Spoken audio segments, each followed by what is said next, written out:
விஜய் அவர்கள் ஒரு திரு ரஜினிகாந்த் மாதிரி ஒரு உச்சபட்ச நடிகர், உச்ச சூப்பர் ஸ்டார். அவர் 30 ஆண்டுகள் சினிமாவில் ஒருத்தர் வந்து சூப்பர் ஸ்டாராகவே தன்னை நிலைநிறுத்திக் கொள்வதுங்கிறது சாதாரண விஷயம் இல்லை. எப்படி அரசியலோ அது போலதான் சினிமாவும் ரொம்ப கடினமான ஒரு துறை. அரசியல்ல நீங்க ஒவ்வொரு நாளும் நீங்க உங்களுடைய செயல்பாடு இல்லைன்னா காணப்படுவோம். ஒவ்வொரு தேர்தலிலும் அந்த கட்சியோ அந்த மனிதர்களோ சோபிக்கவில்லை என்றால் நீங்க அவங்களை கண்டுக்கவே மாட்டீங்க. அது போலதான் சினிமாவும். எத்தனையோ சூப்பர் ஹிட் கொடுத்த நடிகர்கள்லாம் காணாமல் போன இடத்துல இன்றைக்கு 50 ஆண்டுகளை தாண்டி திரு ரஜினிகாந்த், திரு கமல் அவர்கள் எல்லாம் இன்றைக்கும் அவர்கள் தான் உச்சபட்சத்தில் இருக்காங்க. அது போல திரு விஜய் அவர்கள், அஜித் அவர்கள் அதுக்கு அடுத்த கட்டமாக எப்படி எம்ஜிஆர், சிவாஜிக்கு அப்புறம் ரஜினி, கமல் வந்தாரு. இன்னைக்கு விஜய், அஜித் வந்திருக்காங்க. சினிமா உலகத்துல கடுமையான போட்டிகளில தன்னை நிறுத்தி கொண்டிருக்கிற விஜய், நீங்கள் நினைக்கிற மாதிரி நான் வந்து ஏதோ விஜய்க்கு பிஆர்ஓவோ ஏதோ பார்க்கல. நான் வந்து ஒரு நீங்க கேட்குறீங்க அவரால் இப்படி முடிவு. ஒரு 30 ஆண்டு அரசியல் அனுபவத்துல ஒரு மாபெரும் தலைவர் கூட 23 வயசுல இருந்து இருந்த அனுபவத்திலையும் இன்னொரு வரை எந்தவித பொறாமையோ யார் மீதும் பயமும் இல்லாமல் ஒரு குடிமகனாக பார்க்கிற நீங்க ஒரு கட்சி தலைவர் என்பதெல்லாம் விட்டு விட்டு பார்க்கும் பொழுது அவர் ஒரு உச்சபட்ச நடிகராக பட்டி தொட்டியெல்லாம் அவர் பெயர் தெரியும். குழந்தைகள் முதல் வயதானவர்கள் வரை விஜய் என்றால் தெரியும். அது அந்த ஃபெமிலியாரிட்டியே ஒரு அரசியல் ரொம்ப தேவையானது. அவர் இன்றைக்கு உங்க போல ஊடகத்தை சேர்ந்தவர்கள், சர்வே எடுக்கிற நண்பர்கள் எல்லோரும் சொல்வதே அவர் ஒரு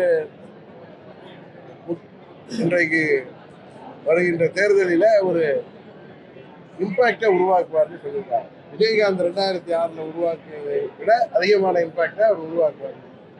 அதனாலதான் சொல்றேன், இன்னும் பல இடங்களில இன்றைக்கு சொல்கிறேன். ஏதோ நான் பழனிசாமி மேல உள்ள தனிப்பட்ட விரோதத்தில் சொல்லுங்க. இன்றைக்கு பழனிசாமி இரட்டையில இருக்கின்ற காரணத்தினாலும் பணபலத்தால் தான் இன்றைக்கு அவரால் சுழன்று கொண்டிருக்கிறார்.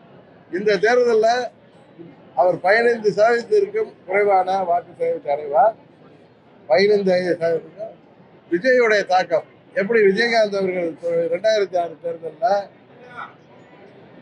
அவர் 6% 8% எடுத்து ஒரு தொகுதியில ஜெயிச்சிருந்தாலும் அன்றைக்கு ஒரு தொங்கு சட்டசபை உருவானது. மைனாரிட்டி கவர்மெண்ட் தான் திரு கலைஞர் அவர்கள் உருவாக்குறார். 96 சீட்டு தான் அவர் ஜெயிச்சாரு. அவர் கூட்டணி ஆட்சி. அதுபோல அம்மா அவர்கள் 65 சீட்லயும் அந்த கூட்டணி 20 சீட் தான் ஜெயிச்சாங்க. நீங்கெல்லாம் யாரும் எதிர்பார்க்காத அளவுக்கு அன்னைக்கு திமுக 50 தொகுதிகள்கிட்ட அந்த தேர்தலில் விஜயகாந்தினால பாதிக்கப்பட்டது. அம்மா அன்றைக்கு அம்மாவுடைய கட்சி அதிமுக அன்றைக்கு 70 தொகுதிகள்கிட்ட பாதிக்கப்பட்டது. அதை விட அதிக இம்பாக்ட் விஜய்னால இருக்கும். அவர் 2வது இடத்திற்கு வருகின்ற வாய்ப்பு இருக்கும்.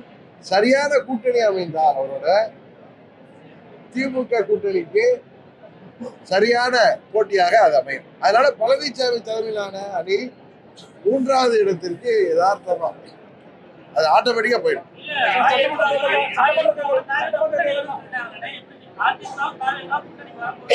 யாரு சொல்ற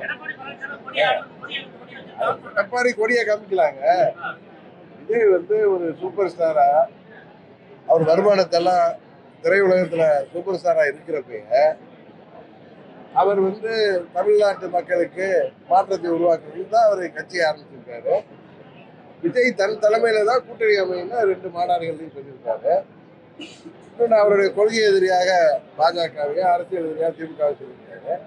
அப்பெல்லாம் நீங்க கேட்டீங்க பழனிசாமி பத்தி ஒன்று தாக்கி பேசுறேன்னா அதுக்கு தான் இன்றைக்கு மதுரை மாநாட்டிலையும் பதில் சொல்லியிருக்காரு.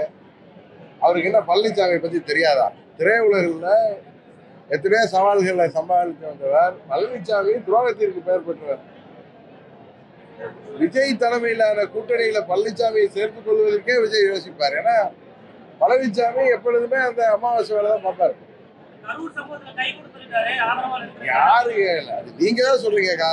அது விஜய் உள்ள அவங்க கட்சிக்காரர்கள் வந்து யாரோ உங்ககிட்ட சொல்றதெல்லாம் நீங்க நம்பிட்டு இருக்காங்க. அந்த கட்சி அந்த சொல்றவங்க கட்சி தொண்டர்கள் விஜய முதலமைச்சர் வேட்பாளராக ஏற்றுக்கொள்வதுதான் அவங்க விரும்புவார்கள் தவிர பழனிசாமியை துரோகத்திற்கே பேர் போன பழனிசாமியை போய் ஆதரித்து அவர் தலைமையின் கீழ் விஜய் செல்வதால தேர்தல் முடிஞ்ச சொல்லுவாங்க, சாப்பிட்டு கை காயறதுக்குள்ளார துரோகம் பண்ற மாதிரி இதுவரை ஆட்சியில் அமர்த்தியவர்கள், ஆட்சி தொடர காரணமானவர்கள், 4.5 ஆண்டு ஆட்சியை காப்பாற்றியவர்கள் எல்லோருக்கும் துரோகம் செய்த பழனிசாமி விஜய்க்கு துரோகம் செய்வார்கள் விஜய்க்கு தெரியாது, அவங்க சின்ன பிள்ளையா. அதனால உறுதியாக அவர் பழனிசாமி தலைமையை ஏற்று கூட்டணிக்கு செல்ல வாய்ப்பில்லை. பழனிசாமி தான் தன்னால் இந்த தேர்தலிலே வெற்றி பெற முடியாது என்பதை உணர்ந்து விஜய் தலைமையை ஏற்று கூட்டணி செல்வதற்கு வேண்டுமானால் வாய்ப்பு இருக்கு. அதனாலதான் இந்த முன்னாள் அமைச்சர்கள் பேசுறாங்க. அவர்கள் இன்னொரு விஷயம் சொல்றாங்க, அது சிரிப்பா தான் இருந்துச்சு. திமுக தேர்தல் முறையில் விஜய் ஜெயிக்கலைன்னா திமுக அவர்களுக்கு ட்ரபிள் கொடுக்கும், அழைத்து விடும் சொல்றாங்க. திமுக தலைவர் ஸ்டாலின் அவர்கள் 2021 தேர்தல் என்ன சொன்னாரு?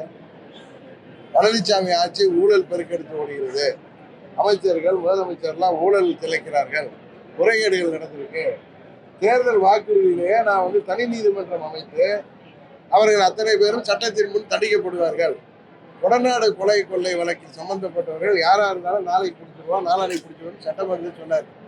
அவர்களையே மக்கள் வரிப்பணத்தை ருசித்தவர்களையே, அதை ருசி கட்ட பூனைகளையே அவர் இன்றைய வரைக்கும் ஒன்றும் செய்யல. விஜய் புதிதாக அரசியலுக்கு சினிமாவில் இருந்து திரையுலகத்திலிருந்து வந்தவரா இவரால் என்ன பண்ணிட முடியும்? சும்மா அவர்கள் தங்கள் கூட்டணிக்கு வர வைக்க வேண்டும் என்பதற்காக சிறுபிள்ளைத்தனமாக செயல்பட்டு கொண்டிருக்கிறார்கள். எனக்கு நான் கவனிக்கிறவரை விஜய் அவர்கள் உஷாராக இருந்து அவர் தலைமையில் வந்தால் பழனிசாமி வந்தால் சேர்த்துக் கொள்ள வாய்ப்பு இருக்கலாம் என்றுதான் நான் நினைக்கிறேன். தவிர இதுதான் நடக்கும்.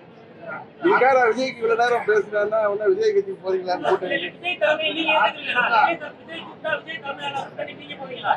உங்களுடைய யூகங்களுக்கெல்லாம் நான் பை சொல்ல முடியாது. ஒண்ணு ஒண்ணு நான் சொல்றேன், இந்த தேர்தலில் அம்மா மக்கள் முன்னேற்ற கழகம் இடம்பெற போகின்ற கூட்டணி தான் வெற்றி கூட்டணியாக இருக்கு. அதுதான் ஆட்சி. டயா பூஸ்டர் சுகருடைய ரிமோட் கண்ட்ரோல் இனி உங்க கையில. அனைத்து மருந்து கடைகளிலும் கிடைக்கும்.